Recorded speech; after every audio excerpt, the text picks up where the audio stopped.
There's been a lot of drama regarding Korean sunscreens lately, and I'm a beauty product developer who works in the beauty industry with labs, chemists, and regulators. Let me explain.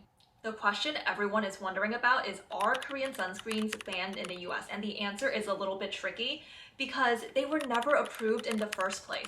Let me explain. So in the US, the FDA classifies sunscreens as a drug. Now, it's not to say that it's just like Advil or Tylenol, that is the classification.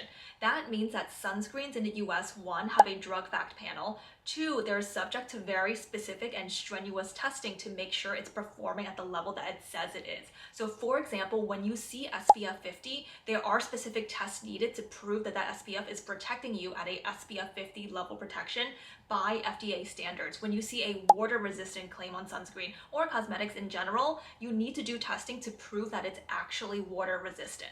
And it's not just with Korean sunscreens, it's with any sunscreen that hasn't gone through FDA testing and any sunscreen that doesn't use filters approved by the FDA. With that said, so many K-beauty brands are coming out with US approved versions of their sunscreens. Here are a few options. The first option is the Round Lab Birch Juice Moisturizing UVLock Sunscreen SPF 45 Broad Spectrum. I'm just going to look at my notes here. It is 2.7% avobenzone, 13.5% homosalate, and then 4.5% octosalate.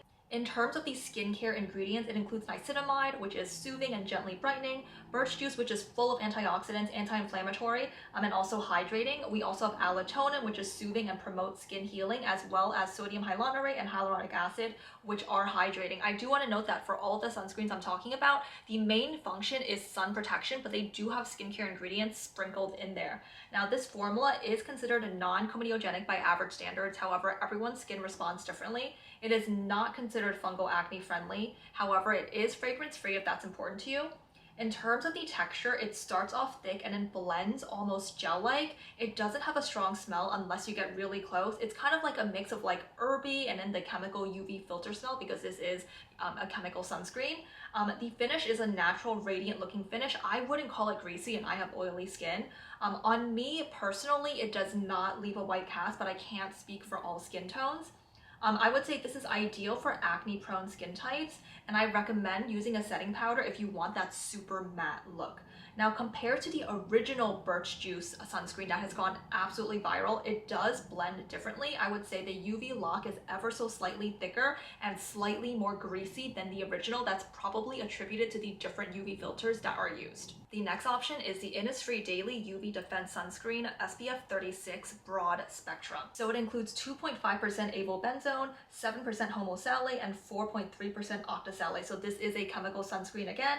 In terms of the skincare ingredients, it does include Centella Asiatica extract, which is known to strengthen your skin barrier, known to be soothing, hydrating. We also have Portulaca extract, which is known to be soothing, camellia leaf extract, which is known to be full of antioxidant benefits and also soothing, and then vitamin E, which has antioxidant benefits.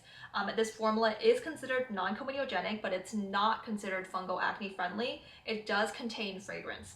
Now, as for the texture, I would say it's a lightweight lotion texture, definitely more lightweight than the Round Lab one I showed you earlier. It turns almost watery when blending. As for the fragrance, it smells like light and clean, like a really light citrus smell almost. It leaves a natural finish. It looks like skin. And on me, it does not leave a white cast. It is suitable for most skin types and ideal for those who don't like to feel sunscreen on their skin. The next option is the TIRTIR Hydro UV Shield Sunscreen. This is SPF 50 plus broad spectrum. It uses 3% avobenzone, 9% homosalate, 4.5% octosalate, 5% octocrylene. As for the skincare ingredients, it includes aloe leaf extract, which soothes, hydrolyzed collagen, which hydrates and plumps on the skin surface, and then hyaluronic acids, which hydrate, and these are towards the bottom of the ingredient list. Again, the main function is sun protection. It is not considered non-comedogenic, it's not considered fungal acne friendly, and it does include fragrance. The texture is the thickest out of the options so far. It's like a creamy, silky feel. The smell it's really light. It smells clean and fresh to me, and it leaves a natural finish, and on myself, it does not leave a white cast. Now, this would be ideal ideal for normal to dry skin types. If you have like dry skin flakes, whether that's from a active you're using or from the climate you're in, this would be ideal as skin prep before makeup, just because it includes extra moisture. Even if you have oily skin, this would also be a suitable moisturizer to double as. The last option is the Sun By Me V10 Hyal Air Fit Sunscreen Broad Spectrum SPF 50. So it includes 3% avobenzone, 10% homosalate, 5% octosalate, and 8.7 octocrylene. As for the skincare ingredients, it does include niacinamide, which is a form of vitamin B. It's gently brightening as well as soothing. We have panthenol, which is another form of vitamin B. It's hydrating and strengthens your skin barrier. We have tea tree leaf extract, which is soothing, naturally antibacterial. And then Centella asiatica extract, which supports your skin barrier. It is not considered non-comedogenic by average standards. It is not fungal acne friendly by average standards, and it does include fragrance. Now the texture feels like a more watery version of the TIRTIR. It's lightweight, creamy, and silky. You can really feel the emollient texture as you're blending it into skin. The fragrance is like a light citrus smell, and then the finish is a natural finish. Again, there's no white cast on myself, and these are all chemical sunscreens.